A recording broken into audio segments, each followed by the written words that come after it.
Olá pessoal, quero saudá-los com a paz do Senhor, que ultrapassa qualquer entendimento. Deixe o seu like, deixe o seu comentário.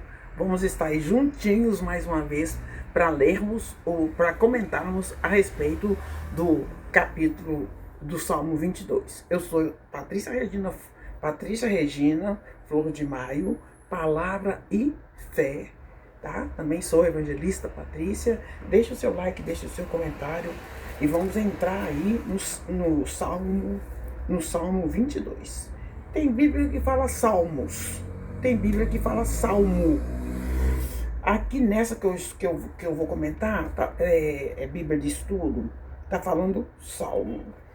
Esse Salmo 22 aqui, que o Senhor nos dê entendimento a respeito dele, ele nos fala aqui, lembra do Messias, quando fala assim no Salmo 22:1, quando fala: Deus meu,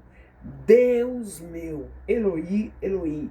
Quando estava na cruz, sobre grande tortura, Jesus gritou essas palavras conforme Mateus 27:46 e Marcos 15:34. Você pode conferir lá, tá? Vou deixar para vocês conferir, porque no momento eu não vou estar lendo com vocês o versículo, porque hoje eu tenho um procedimento para fazer, então eu vou ter que ser mais breve no meu vídeo. O inferno é semelhante, o inferno é a separação total de Deus, como punição pelo pecado sem arrependimento. Se pecarmos e se não arrependermos, nós não veremos a Deus. Por isso que eu sempre comento, gente, não adianta orar para quem já morreu. Tem que orar para quem já está vivo. Quem já morreu, a missão dele já terminou na terra. Acabou, né? Agora basta aguardar o julgamento do Senhor. Uns vão ser julgados para o céu, outros vão ser julgados para ser lançados no inferno. Deus é amor, mas no final dos tempos, Deus vai vir como juiz. E juiz, ele vai agir com justiça. Nós estamos na graça. E aqui, gente, se não houver arrependimento, uma condição de total desamparo. Jesus passou pela experiência do inferno em nosso lugar por nossos pecados, para que não tivéssemos que passar por isso. Ele foi ao inferno, sabe? Ele tomou a chave da mão do diabo. E aí no capítulo 22, né? Aqui está mostrando que o Messias triunfa, ele triunfou. Então os Salmos já está anunciando, está apontando para Jesus. O verso 3 do capítulo 22, visto que Deus habita entre os louvores, o culto é a chave para se chegar à presença de Deus.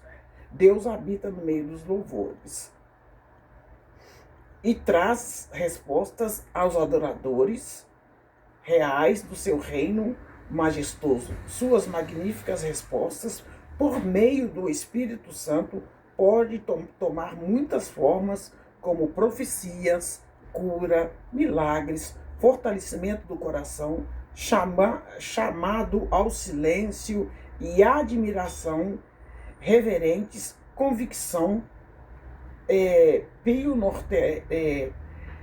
convicção do pecado e a salvação dos pecadores.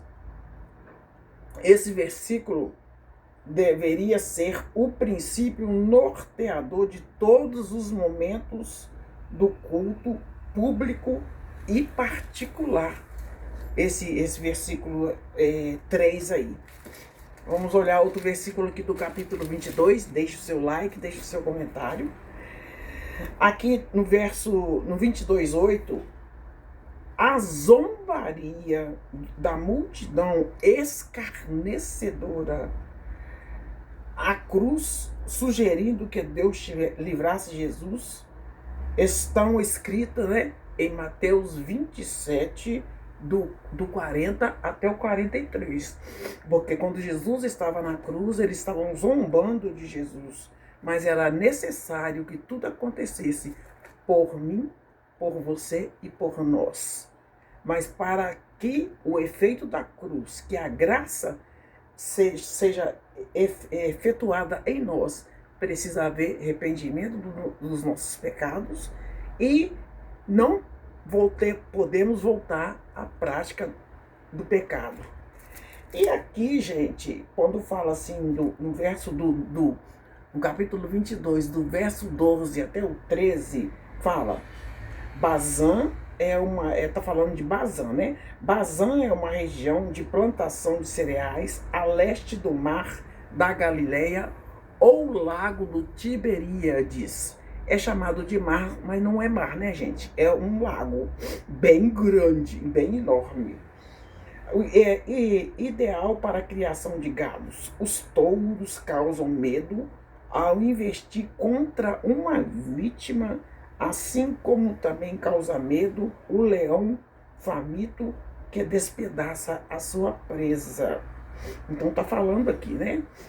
E agora no verso 16, quando está comentando aqui no verso 16, pois me rodearam cães, o ajuntamento de malfeitores me cercou, transpassaram-me as mãos e os pés. Cães refere-se geralmente a todo tipo de pessoa má. O traspassar de mãos e pés foi literalmente cumprido quando Jesus foi crucificado. Aí está apontando de novo para Jesus. João, capítulo 20, do verso 25 a 27. Aqui no 22:18 está nos dizendo assim: repartem entre si as minhas vestes e lançam sorte sobre a minha túnica. Aconteceu isso também. Viu como é que o Velho Testamento aponta para o Novo? Túnica, esta passagem é citada em todos os 4 evangelhos. Mateus, Marcos, Lucas e João. Todos os 4 evangelhos, né? Por ter a túnica de Cristo servido como objeto de jogo dos soldados que realizaram a crucificação. E aqui no verso 22, 21, está falando, salva-me da boca do leão, sim, ouve-me desde as pontas do unicórnio. A ressurreição de Jesus foi uma resposta à sua oração e à oração de cada alma humana carregada de pecado. E no 22:22, então declararei o teu nome aos meus irmãos, louvar-te-ei no meio da congregação. Quando alguém recorda de algo e guarda isso na mente, então passa a agir a partir desse pensamento. Então vamos guardar que é a graça de Deus que está sobre a nossa vida. E no verso 29, todos os grandes da terra comerão e adorarão, e todos que descem ao pó se prostrarão perante ele, como também os que não podem reter a sua vida.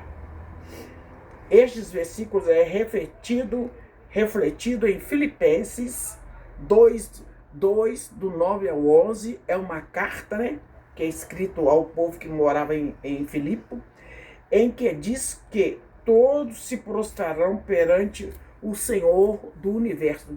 Todo joelho se dobrará e toda língua confessará que Jesus Cristo é o Senhor, mesmo não convertendo. Sabe? Seria bom que convertesse, né? Em nome de Jesus. Porque aqui também está falando no 22, este versículo, eu já falei dele, né? E aí, para encerrar aqui, porque o Senhor, do 27 até o 31, porque esse 22 tem 31 versículos, está dizendo assim, olha, todos os limites da terra se lembrarão e se converterão ao Senhor, e todas as gerações das nações adorarão perante tua face. Porque o reino é do Senhor e ele domina, Deus domina entre todas as nações. Não adianta falar que a pessoa está dominando, não está dominando nada não, gente.